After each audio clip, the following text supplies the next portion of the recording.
আসসালামু আলাইকুম সবাইকে। সবাইকে শুভেচ্ছা এবং অভিনন্দন জানাচ্ছি। আমি মোহাম্মদ সোহান, সোহান সলিউশনের ফাউন্ডার এবং সিও। আজকে আমার প্রিভিয়াসলি একটা পাস্ট এক্সপেরিয়েন্স থেকে এবং আমার বিগত অনেক স্টুডেন্টরা প্রায় সময় আমাকে বলে থাকে যে স্যার, কুইক বুকসে কিভাবে ব্যাড ডেটটা রেকর্ড করব। আজকে আমাদের টপিকটা হচ্ছে রেকর্ড ব্যাড ডেট। আমরা রেকর্ডটা কিভাবে ব্যাড ডেট করতে পারি। আচ্ছা, সবার আগে আমি একটু কয়েকটা কথা বলি। সেটা হচ্ছে অ্যাকাউন্ট রিসিভেবল ম্যানেজমেন্ট বুক কিপিং এর একটা কি অন্যতম একটা কাজ।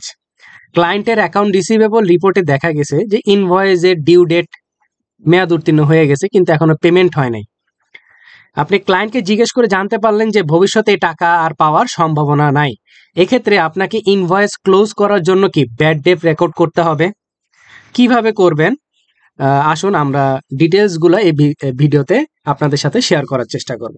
আসুন আমরা সবাই চলে যাই কুইক বুকসের ড্যাশবোর্ডে। এটা হচ্ছে একটা ক্লায়েন্টের ড্যাশবোর্ড। সবার আগে আমাদেরকে খুঁজতে হবে যে একটা ইনভয়েস, ওভারডিউ ইনভয়েস। আমরা ওভারডিউ একটা ইনভয়েস দেখার চেষ্টা করব। সেলস কুইক বুকসের নেভিগেশন প্যানেল থেকে সেলসে চলে যাব, সেখান থেকে আমরা চলে যাব হচ্ছে অল সেলসে। আমরা একটু চেক করে নিব যে আমাদের কোনো ওভারডিউ ইনভয়েস অ্যাভেলেবেল আছে কি না। ওকে, আমার কোনো ইনভয়েস ওভারডিউ ইনভয়েস নেই। আমি একটা ইনভয়েস আগে ক্রিয়েট করব। আসেন আমরা প্লাস নিউ আইকন থেকে ইনভয়েসে চলে যাচ্ছি। আমি নতুন একজনকে নিই, নতুন একজন কাস্টমারকে অ্যাড করব।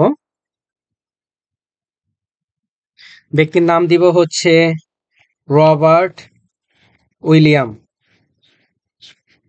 Robert William. আমি একজন কাস্টমারকে সেভ করলাম যথারীতি কুইক বুকসে। Net term 30 days. আমরা দিব হচ্ছে জানুয়ারি 1 তারিখ 2024। অটোমেটিক্যালি আমার ডিউ ডেটটা কভার করে ফেলছে। এবার আসেন প্রোডাক্ট এবং সার্ভিস। প্রোডাক্ট এবং সার্ভিসে আমি দিলাম কেয়ার 95 মার্কস। কেয়ার 95 মার্কস আমি ধরলাম হচ্ছে 20টা। ইনভয়েস হবে 300 টাকা করে রেট। 300 কোথা থেকে আসে? বাই ডিফল্ট আমরা যখন এই প্রোডাক্টটা অ্যাড করছিলাম তখন সেখানে সেলস রেটটা আমরা দিয়ে দিয়েছিলাম 300 টাকা। আসেন ভ্যাট আমরা দিচ্ছি হচ্ছে এক্সামটেড। ঠিক একইভাবে আমরা আরেকটা প্রোডাক্ট নিই, হ্যান্ড গ্লাভস। হ্যান্ড গ্লাভস হচ্ছে আমি দিলাম হচ্ছে 10টা, 200 টাকা করে অ্যামাউন্ট।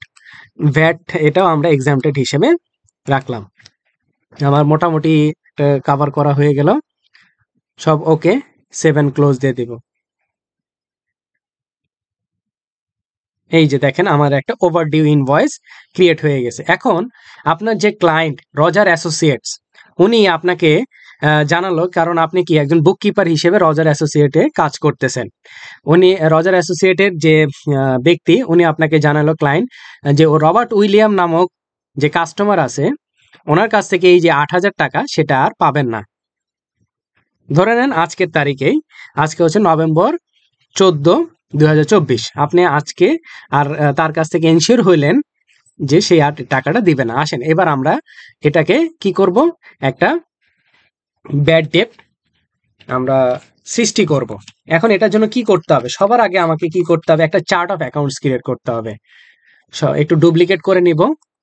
চার্ট অফ অ্যাকাউন্টস আমরা পাবো হচ্ছে কুইক বুকস এর নেভিগেশন প্যানেল থেকে ট্রানজেকশনের আন্ডারে চলে যাব চার্ট অফ অ্যাকাউন্টসে।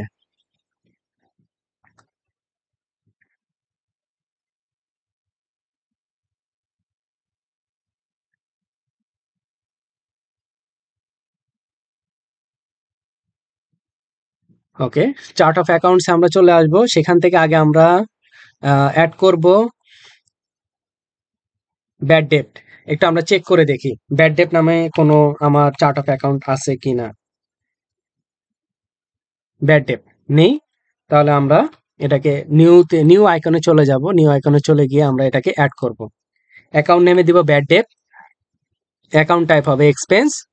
ডিটেল টাইপ হবে bad date. That's okay, save. আমার ব্যাড ডেটের নামে হচ্ছে আমার একটা অ্যাকাউন্ট অলরেডি ডান। এবার আসেন আমরা আরেকটা সার্ভিস অ্যাড করব। সেটা হচ্ছে সেলসের আন্ডারে প্রোডাক্ট এবং সার্ভিসে চলে যাব।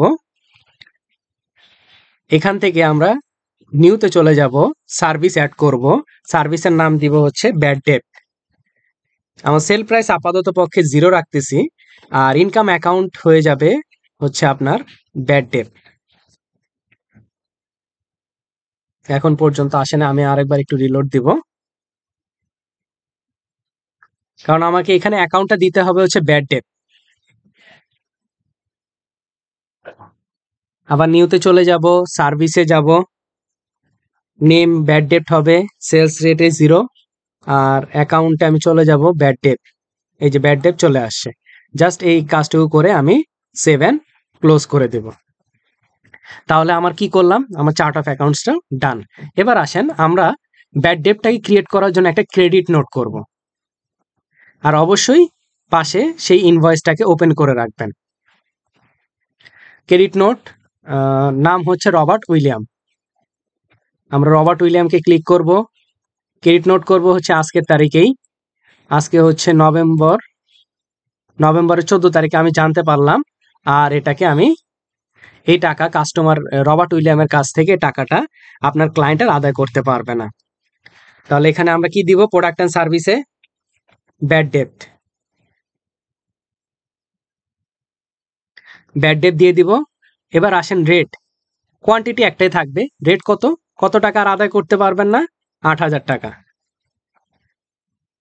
8,000 টাকা হবে আপনার কোথায়, রেটে দিয়ে দিলেন, অ্যামাউন্টে চলে আসলো। ভ্যাটটা অবশ্যই আগে যে ভ্যাটটা আপনি এখানে অ্যাভেলেবেল দিছেন ইনভয়েসের সময়, সেটা এখানেও আপনি দিবেন।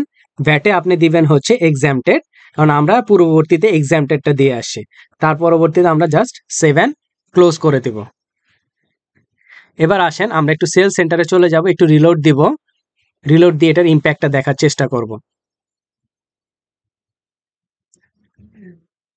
একটু ভালো করে এখানে খেয়াল করেন, আমি যদি একটু মার্কিং করে দেখানোর চেষ্টা করি আপনাদের সাথে।